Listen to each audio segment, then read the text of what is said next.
Okay, this is just accompanying today's tutorial just so we can have it in decent audio stereo and so you can hear these kind of things a little bit better. But this is to demonstrate the importance of the metering that we're using. So as you can see in my studio here, I use a couple of meters here. These ones here are my digital meters. As you can see, there's 0 dB full scale, -3, -6, -12, -20, and -60. Now these are tri-lights, so for example, when they're just barely lighting, when it's -12, when it's barely lighting, that means it's around about -15. Okay, when it's kind of moderately lit, it's around -14. When it's fully green, whoop, like that, when it's going over, then we've achieved -12, and then it moves up to the next ladder.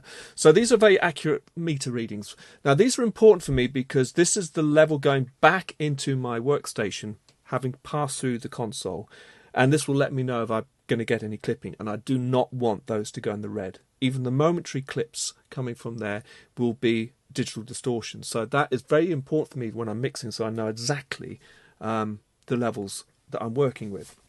Okay, but of course they also show me the peak energy of my transients, okay, which is very important. I need to know when the drums are playing what those are achieving, and then I could kind of set myself a defined threshold point where I don't want to go any further with my drums.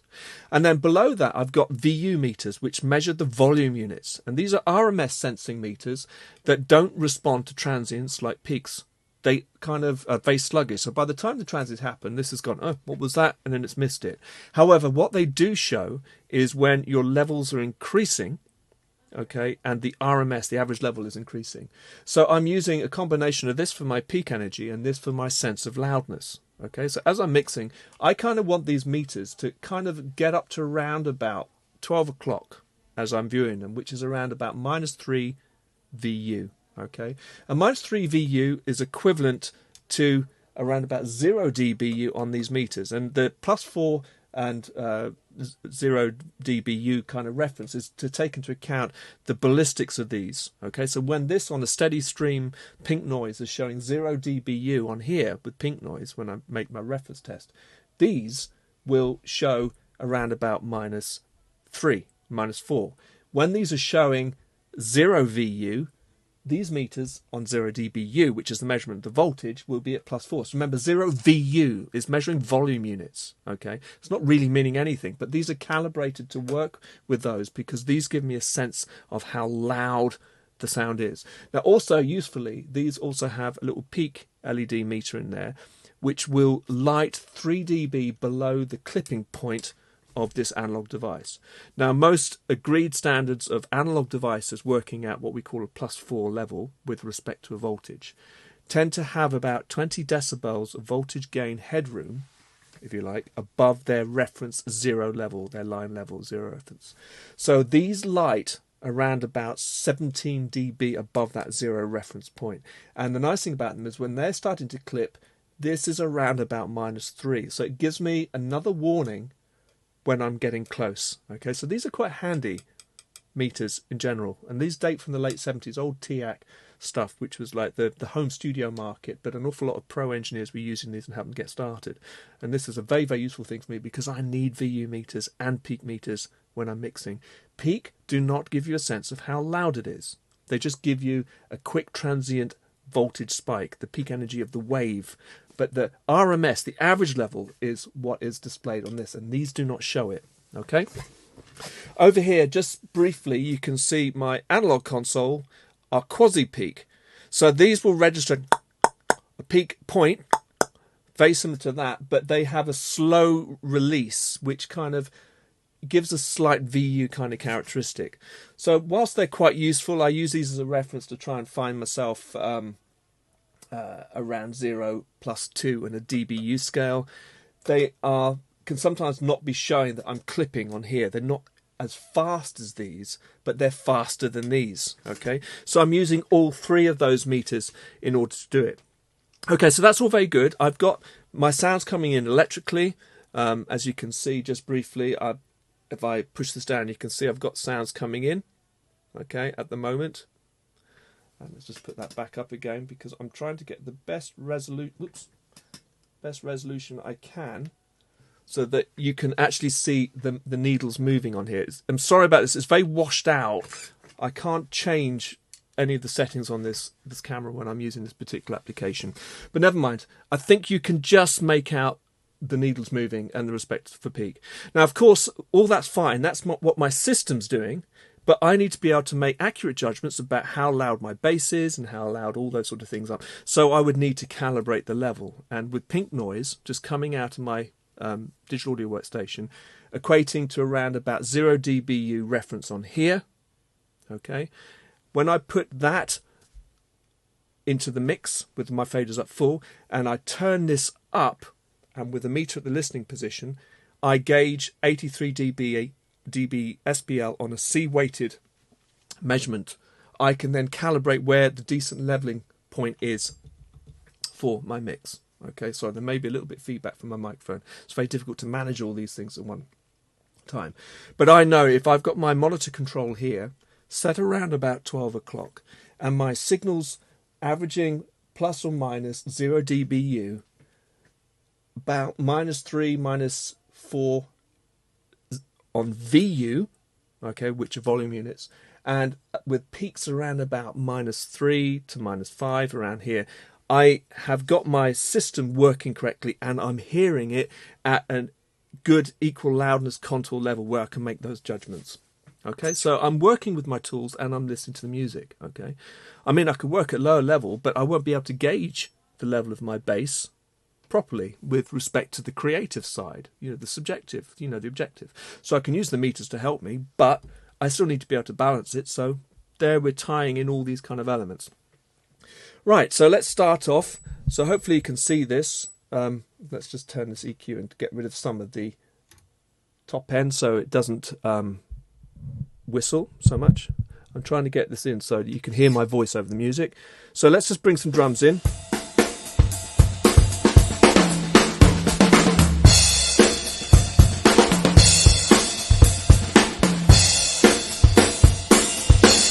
So you can see the peaks at +3 or -3, well, just lighting mostly. So they're around about -4, -5.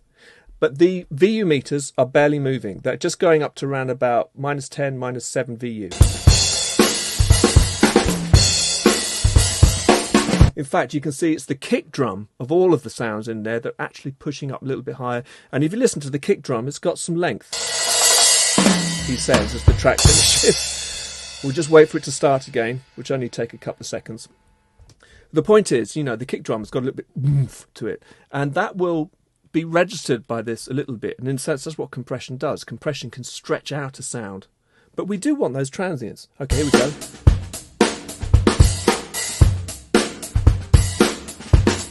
Okay. So the greatest amounts of energy coming from here are coming from the kick drum. Of course, it's responding to my voice as I'm speaking because it's all going through the same board. But if you listen, look here.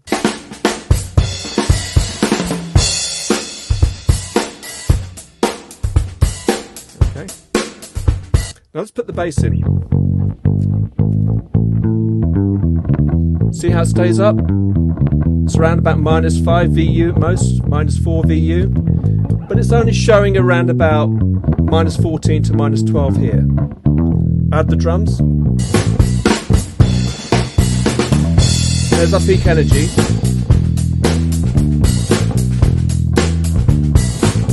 But straight away the bass makes it sound louder. Okay, the bass adds the body. Take the drums away.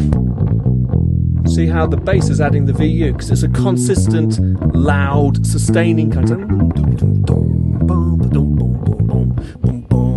And so let's add some other things. Then the guitar.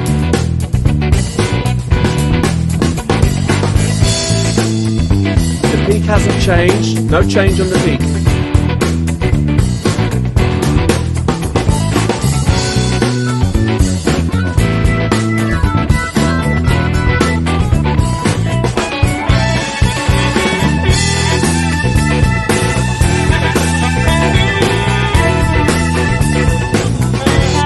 So that's everything without the drums.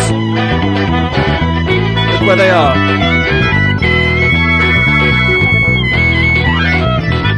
Add the drums.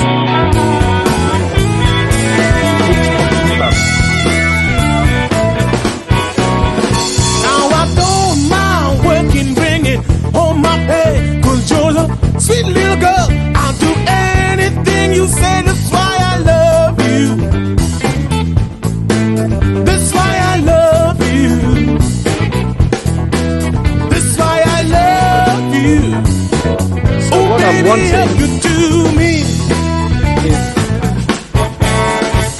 If you should ever leave me, I don't know. What I want is I want my VUs to be around about -3 to 0 on VU. I want my peaks to be about between -5 and -3 here. And on this one here, I use this as another gauge between 0 and +3 on there. Oh, baby, how good to me.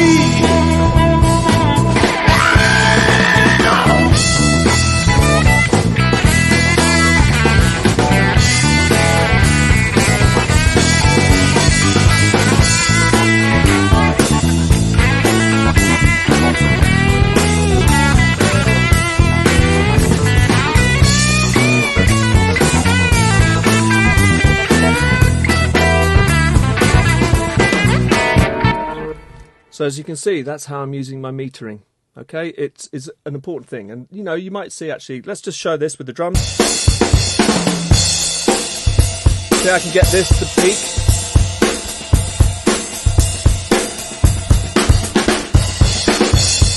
Okay, so they are nicely calibrated with these. So that's another useful tool that I have at my disposal.